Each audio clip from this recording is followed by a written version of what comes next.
My name is Erin Shuttleworth. I'm a comic artist and illustrator based in the Kootenays of British Columbia, and today I'm going to be showing you how to make your very own mini comic. What's great about mini comics is that they can be about whatever you want. There's no barrier for entry. If you put it in a book, you can call it a mini comic. That's as easy as it is.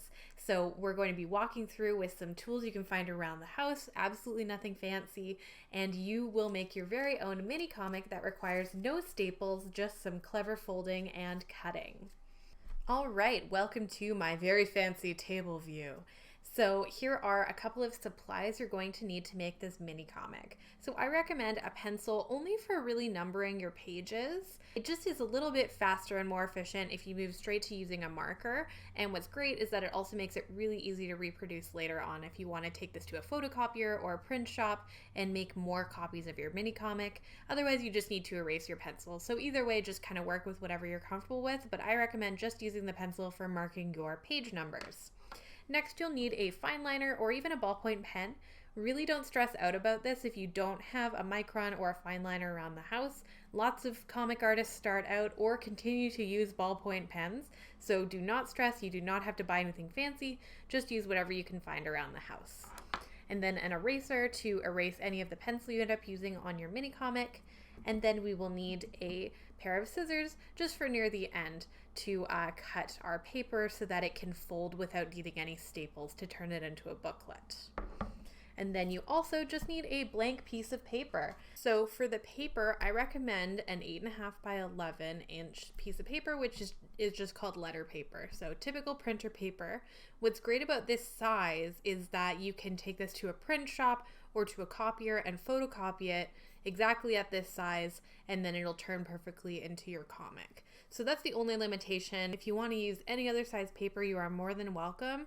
Just remember that you won't be able to reproduce it as easily at a print shop.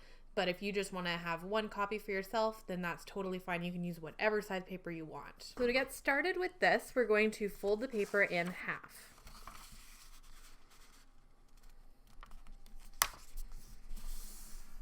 And then we're going to take it and fold it in half again. Depending on the thickness of your paper, you may have to press quite hard, or if it's really thin paper like mine, then it might be really easy to fold. And then you're going to fold it one more time. So what's cool about this is now we have 8 even quadrants. So when we unfold it, you can see that there are 8 even quadrants here. So the next step is we're going to number our pages. What's important to remember for numbering these is that the book is going to be folded in on itself. So we're actually going to be drawing half right side up and then half upside down. And I'll show you some examples to kind of get the idea across. I use the page numbering to help remind me which way I'm going to be drawing. So whatever way your number is facing, that's how you're going to draw. So we're going to take our pencil and we're going to mark a 1 on this segment here, and then we're going to immediately flip the paper around, and then right underneath this 1 here we're going to write a 2. So 2, and then 3, 4, 5. So you can see right now this 1 is right side up for you, and then it's upside down for the rest of these. And then we're going to flip the piece of paper around one more time. And right underneath the 5, we're going to write 6, and then 7, and 8. So once we are completely done, this is the order that our pages are going to be in the booklet. So what I love about this is that you go in kind of a circle, so you don't have to think too hard. If you end up creating a double-sided comic that requires actual staples and a little bit more folding, your numbers will actually all be jumbled around. So this is a really great way to practice making a mini comic, and what I love too is that there's no staples. It's really easy to photocopy, and it's also relatively inexpensive because if you're photocopying it, you only have to pay for one side. So it's just kind of economical, and then also really a fun project to spend a little bit of time on. So the next step is we're just going to start drawing. So I'm going to bring out a finished one now to kind of show how the flow goes and then remind you about how the page numbers work. So here I have the cover right here. So this is page 1. So I drew it, the one was facing up this way, so everything is oriented to be the same direction that the one was. And then when I flipped it upside down, here is page 2, so you can see that now page 1 is upside down in relation to page 2. And then I drew 3, 4, and 5, and they're all facing the same way as each other because that's how it's going to be folded in the book. And then you flip it over one more time to complete the last 3 pages. So underneath page 5, we have page 6 here. So again, now this is right side up, and then this whole side is upside down. And then you just continue filling it in until you are done. So we're going to go back to my blank piece of paper to show the next step.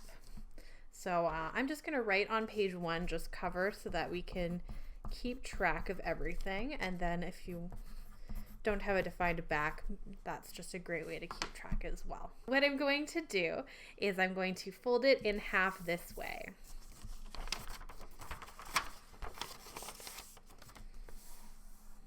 So we have it like this. So here is the fold of the paper, and then this side is open.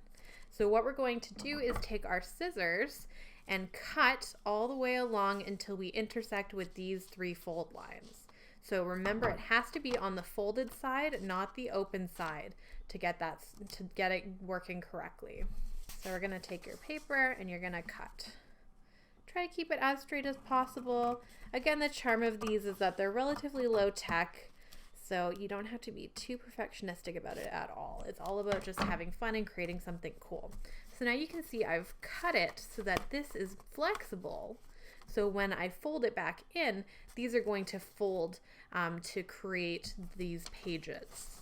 So what we're gonna do is completely unfold the paper. So you can see I've got the hole there in the middle, and I'm gonna unfold it, and then I'm going to refold so that everything is facing out. So you can see I've got the cover is here, the back is here, and then these other pages there. So, and a hole in the middle now. So what I'm going to do is I'm going to kind of push these together, and you can see I've now created some new pages. And then all you have to do is fold it down like this,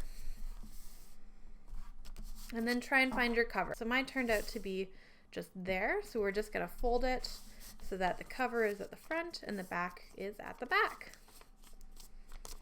So we can see there, I've got my cover, and then I flip around and I've got the back.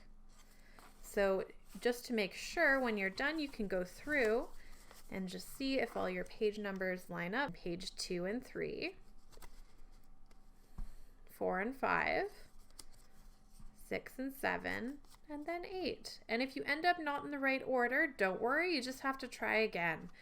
And if you do something that's like doodles, it's actually not as important. You just have to make sure your front and your back are in the right spot. So this one, I made this little cover here, but then the inside is very kind of just flowy, a little bit of doodles, nothing that's really critical to stay in the right order. So if you want to experiment without the pressure of making sure that all your page numbers are the right way, then maybe I would recommend trying like this. So all you need to make sure is that page 1 and page 8 end up in the proper spot.